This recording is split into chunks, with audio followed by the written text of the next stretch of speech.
Nope, Chris Pratt just died. Water isn't soft when you fall in at terminal velocity. It's like concrete. And a man in a 186-foot free fall dies when hitting the water. That's the upper limit of human tolerance to impact velocity in water, falling right around 70 miles per hour. And Pratt definitely fell from more than 186 feet into this pool. Yeah, science, bitch!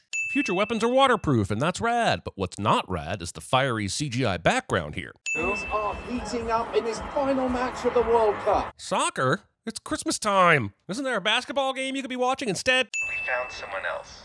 His background and education, he's just a better fit for us. Don't worry, Chris Pratt character. The Oakland A's are going to come calling around Christmas to ask you to play first base. You know what it takes to be the best. You gotta say to yourself, I will do what nobody else is willing to do. You really do have to be willing to do what most people think is absurd. There are so many industries where this is true, like golf, porn, being Tom Brady. The list goes on and on. Are these soldiers running out of a time vortex or a Beyonce concert? Because with those effects, I literally cannot tell. We are you. 30 years in the future. You did come out of a flashy light thing on the field, but I'm afraid I'm going to need more evidence than this. We are fighting a war. Our enemy is not human. Sweet! She's going to tell the human race how to avoid this war. This is awesome! All human beings in the future will be wiped from the face of the earth unless you help us. Who is the you there, though? The soccer players? Just these football stadium attendees? Everyone watching and only those watching? Our fathers, mothers, and grandparents. We need you to fight beside us. The f***? You're asking me, Mom, Papa to join the fight? That's worth 15 sins, you psycho. Well, you waited 9 minutes before resorting to a news position movie. I guess that's as long as you could hold out. Someday in the future, I hope humanity invents a better storytelling device to deliver narrative details to its audience. And with a drafty survival rate of less than 20%, many people are asking, is it worth it? It is not. Why don't you try to squeeze me as hard as you can? A feat of strength. Does this family celebrate Christmas or Festivus? What gets you excited? Anybody? What do you want to talk about? This is such a dangerous question to ask high schoolers. I'm shocked he doesn't immediately get a wave of kids answering manga porn or drugs or the Bible. Volcanoes are nature's fury, guys. Nerd! He turns the phone toward the camera instead of his own face. I mean, there's no camera in his world. He is pointing this phone alert at his left armpit, maybe even the left elbow. Wait, what is this for? It was just a test. Test of what, though? He doesn't ask. I don't see her birth certificate. You're literally about to pull up Dan Forrester's death certificate, but you don't have a birth certificate for his daughter? I figured this futuristic military operation would at least run a little more efficiently than the VA. However, if you are to die in action, I'm straight. your dependents will receive a pre-tax payment of $1 million. I'd assume you'd want us to verify exactly who your family is? Yeah, well, hold on a second here. And then the procedure continues without him ever getting another chance to name a dependent. Can you please comply and bite down, sir? It's really weird to see my college girlfriend appear in this movie. Any attempt to evade the draft or tamper with the device will result in your imprisonment. Well, semantic gymnastics aside, that sounds like slavery. You guys came back in time and reinvented slavery. Nice work, future dicks. Do you have any questions? And somehow he does not. I wish Stevie Nicks would show up in her birthday suit with a jar of pickles and a bottle of baby oil. Okay, Stevie Nicks and the baby oil, I understand. But what the hell do you do with the pickles? Hold on. Let me Google this. Pickles. Oh my God! My eyes! My eyes! I could have used help burying your wife. Dun, dun, dun. I don't care. When I got back from Nam, I was in a very dark place. Wow, distrust of government, living off the grid, and now Nom? For a movie that's longer than 2 hours and deals mostly with time travel, they sure did want to speedrun this walking cliche for J.K. Simmons to play. And man, what a waste of talent that is for a man who both invented a portal gun and ran an anti-vigilante newspaper in America's biggest city. 3 sins for wasting your Simmons. 7 days, I'll survive. I'm a pretty tough guy. I think I missed the part where his future military service is only for 7 days. But even if I did, the only reason the military would agree to this limit is because they expect him to die well inside 7 days. I will be back. Unkeepable promises. It's the voice of your children, and they need you. I don't understand how this logic works. Going back in time to get more soldiers for your war in the future. Like, if you're building a skyscraper, you wouldn't pull materials out of the first and second floor builds in order to create the 23rd floor. I'm Sergeant Diaz. I am not your friend. Oh, anything, damn. 7 days from now, when you're sent into that war. Oh, so boot camp is 7 days long. That's not the length of their service time. Your tour of duty will be 7 days. Just what the is up with the 7 days? Why don't we just jump back to earlier in the war? The jump link doesn't work that way. Jump link? Classic expositional technique here to help us understand how The jump link tech is held together with chewing gum and chicken wire. This fucking guy. The consensus was that if the public saw what they'd face when they reached the future, it would become virtually impossible to fill that hangar. Okay, but you're already conscripting this entire army. Your logic only works if you were relying on volunteer forces. But if you're making everyone join the draft regardless with your magic armband, then you might as well show them the monsters they're going to face. It wouldn't matter how scared or unwilling they were afterward. They're still going to be jumped regardless. I hate the beach. Well, now we know he's going to end up on a beach, and he'll probably do some hilarious mumble complaining while running into battle or away from battle while on the beach, and it will be some variation of, "This is why I hate the beach." The world doesn't end on a schedule. It does when you have time travel involved. That's the whole point of being able to send people from the past to the future. The research facility is under attack. It's the last lab left studying the white spikes. If it's lost, the war is lost. You say this now, but when they get to the research facility and it's proven to be lost, the war will in fact not be lost. Maybe the reason you're perpetually losing this war is because you keep sending soldiers ahead in time into battle without any kind of protective gear at all. Miami Beach! Oh, of course it had to be a beach. Okay, so that beach thing came back way earlier than I predicted. And it's literally 2.5 minutes after he said he hates the beach in real time. Well, that's way too fucking fast.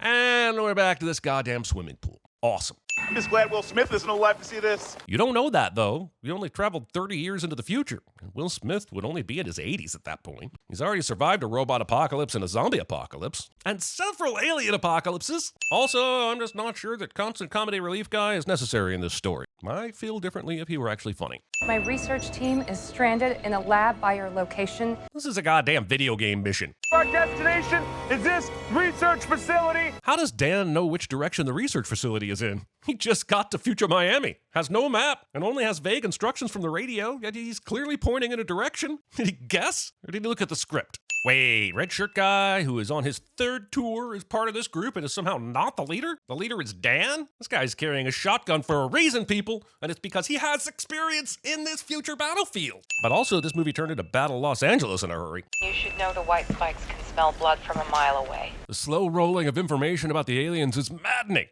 You can't take that with you. What? Dude, he's not stealing a towel from Target. Why do you give a f what he does or doesn't take? Dan, you gotta see this. You better come take a look at this cliche. Man, we found your team. No survivors. See, the research facility fell and the war wasn't immediately lost. I knew Lieutenant Hart was full of shit. Where are these blue ampules? Along the south wall. Whoa, whoa, whoa. Which blue vials did you need? Because you just said blue, but all the vials are blue. Did you need dark blue or light blue? We do not want to go that front door. Wait, why did you both come back to deliver this information? That's what radios are for. Now you have no eyes on the outside of the building. Fucking Nora and Cowan. They act like they've only had 48 hours of training or something. As we walk down these stairs in real time with these dudes, it's clear that this movie has no idea how long it is.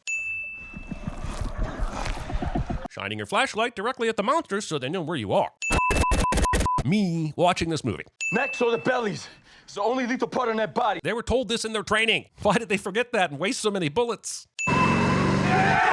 Premature celebration. Dan, you were in the line of fire. You've got to get out of there. Dude's been in the line of fire for the last 4 minutes. I wouldn't worry about him too much if he hasn't died yet. Plot armor is pretty thick on this one. We got this! They do not got this. If bombs kill these things this easily, how the f did you lose a war to them? I'm no bomb scientist, but I think we have more bombs than we have people. This war should have been over long before you had to go back in time for help.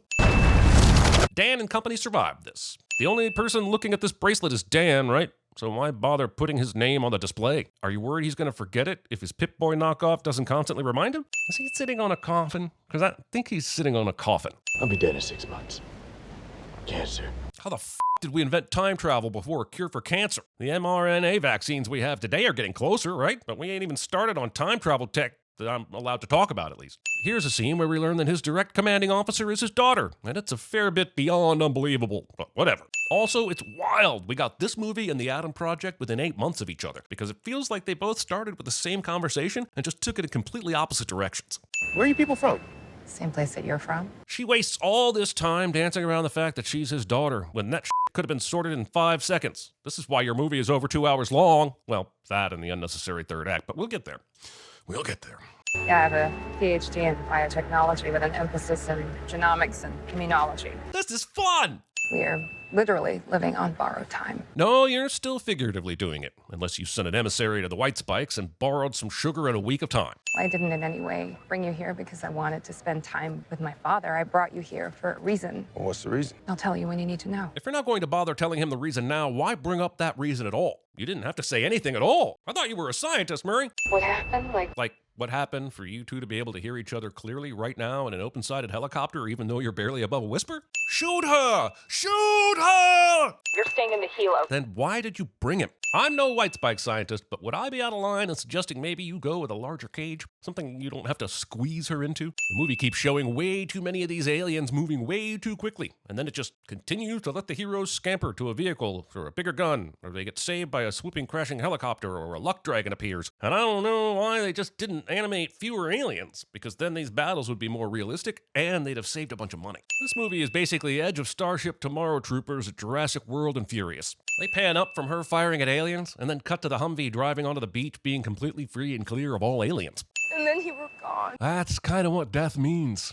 Also, have to love how much the aliens and other military people have left them alone on this beach for this long to have this conversation. It's an international joint mission, so of course America insists its flag go on top. You took that f***ing thing out of its cage and chained it up in a room mostly encased by glass? She's got tendrils that can launch projectile spikes, remember? And you put a lab in there with your top scientist. Have you idiots never seen a movie? That's why we sedated her. Gave her 180 milligrams of hydromorphone. Awesome, but you trapped her to study her. So how the f*** do you have any idea what level of Earth drugs will sedate this alien? And then we can kill them all. You already have a toxin that kills the males, right? The toxin kills the males just fine. But females can clearly be killed with traditional weapons. So I guess I'm wondering what's stopping you from using toxins to kill all the males, and then dropping a team in to shoot the female in each nest or bombing her when she's alone without protection. That seems more effective than trying to develop a special biological weapon for the females when you already have one that destroys the rest of their population. With any luck, we should have a working female toxin by the morning. That is not how fast science happens.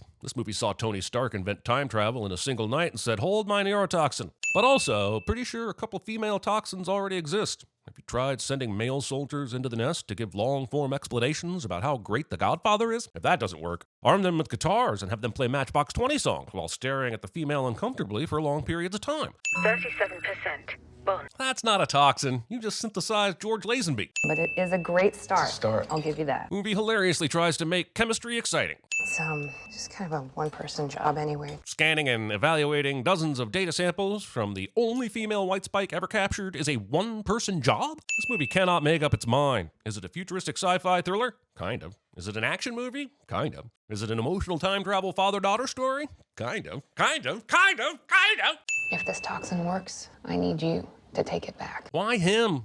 Could literally give the toxin to anybody going back to the past, right? He doesn't have any special qualities that make him a superior delivery boy other than being the main character. He asks if she's suggesting he leave her here to die, but do either of them know how time works? Because if he goes back and creates the toxin and the war never happens, then future Chickpea never dies here. Like, do I need to break out a chalkboard like Doc Brown? I'm asking you to do what no one else is willing to do. No one else was willing to go back in time with the recipe to kill the aliens upon their attack? Are you f***ing joking? I'll take the toxin back. I'll have it mass-produced. But understand this. I am not going to leave you here to die. I'm coming back for you. What the f***ing Christ? Tell me you don't understand time travel without telling me you don't understand time travel. Oh, they've reached the perimeter! That doesn't seem possible if you have lookouts and binoculars. And how the f*** did your people miss this? You're coming for her. Everyone was previously told that the male white f***s would literally kill themselves to save the queen, so absolutely none of this should be surprising. You're on a mission now. You have got to make it back. I promise. Unkeepable time promises. The female is free now. Why isn't she immediately swimming back to the nest? Is the movie trying to get us to believe she would stick around just to get revenge on Dan and Miri? Because I figured if these males all gathered in such numbers and swam 25 miles into the ocean to rescue her, the instinct to survive must be pretty damn strong. Why risk that survival for petty revenge? They both nod at each other because they have the perfect plan that needs no words. Sorry I said all those things to you. Skip! You need to make sure this never happens. Bro, I wish I could make it to where this movie never happens. But if I possessed that ability, there wouldn't be any Highlander sequels either. Or Second Pacific Rim. Hell, that list would go on forever. Every Mel Gibson movie after The Patriot. Seriously, I could do this all day. Oh, Ant-Man 3. Okay, Jeremy, I think we got the picture. I love you, Dad. I have my doubts. She lets go like some kind of martyr, and it just doesn't make any sense. He's going to go back in time, so none of this matters. Am I insane? No. This is now a Guardians of the Galaxy movie. The jump link just went offline. We can't send anything back. Well, that's anti-convenient. It's almost like you're trying to extend the length of this movie. Charlie, you made it. I hid. Damn, why does he seem so upset about this? Seems like more people should have tried that. They might have survived. I got sparkles all over my room. Well, that's on your mom for letting you use glitter. That is going to end up as microplastics in the sea, or it will help collapse the marine ecosystem that'll ultimately lead to our deaths even after your father stops the alien apocalypse. We can figure this out together. Well, that at least makes some sense. Both of you working together to solve this problem. Way better than having some random high school student figure out the solution. This is the largest glacier in Russia. Scientists doing deep drill experiments there found volcanic ash at a depth of 400 meters. The depth consistent with the average snowfall since the year 946 AD. Shouldn't a kid this smart already be in college or even going for his master's? You want me to use taxpayer money to fund a special covert mission into a hostile sovereign nation led by a biology teacher. So let me make sure I understand this. Dan's military experience was good enough to fight aliens in the future, but not the present day? What's changed here? This added tension is dumb and only exists to bring J.K. Simmons back into the story. There may be a way. Oh, I planted the seed earlier about the father pilot that hates the government. Aren't you shocked that it came back into play in this story? I need a plane and a pilot to fly undetected into Russian airspace so I can get a team of soldiers to the top of a glacier island. Last night, Darth Vader came down from the planet Vulcan and told me that if I didn't take Lorraine out, he'd melt my brain. We'll do a drone shot of them on the mountain peak, but zoom in rapidly. It'll be like LOTR, only with a bunch of all-black snowmobiles and riders. I think we found your ice cube. Is this where he went after he said bye to Felicia?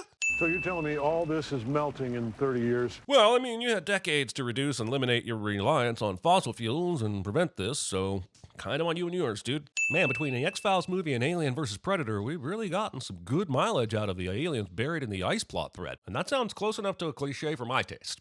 Those aren't white spikes. Dun, dun, dun. You're springing this with 20 minutes left? This movie's plot pacing is strange. Go save your daughter. 'Cause I've got terminal cancer, remember? Dying people are always happy to sacrifice their life for the greater good. Duh. I'd ask where Charlie got the saw from and how it was all ready to go in seconds, but I'm just so tired. So here's 12 cents. One got away, though. I'd buy a white spike getting away long before I'd buy you two having gotten out of the cave ahead of the bomb. This is some Gendry level teleporting, and I've had it. You only get one shot at this. Why?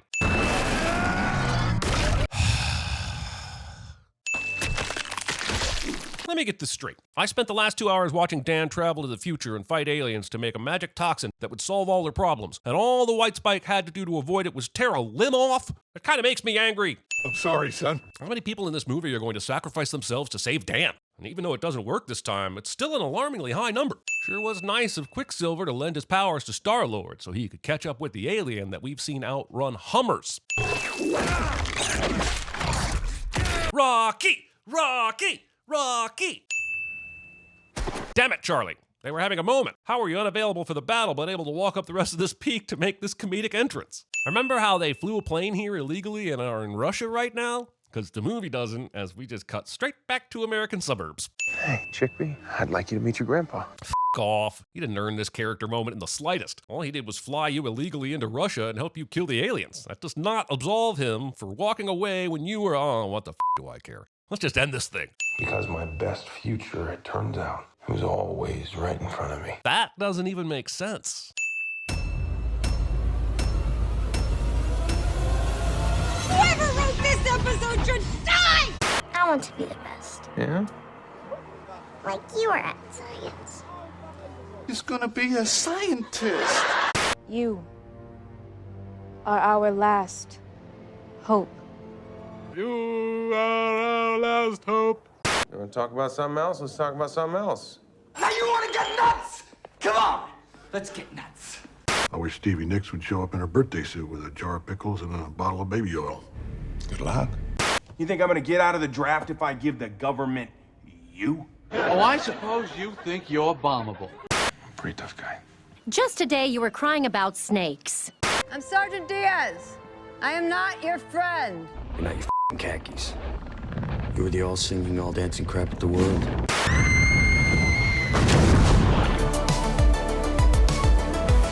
Yeah, I have a PhD in biotechnology with an emphasis in genomics and immunology. Check out the big brain on Brad. There'll be no more watching me sleep. No more.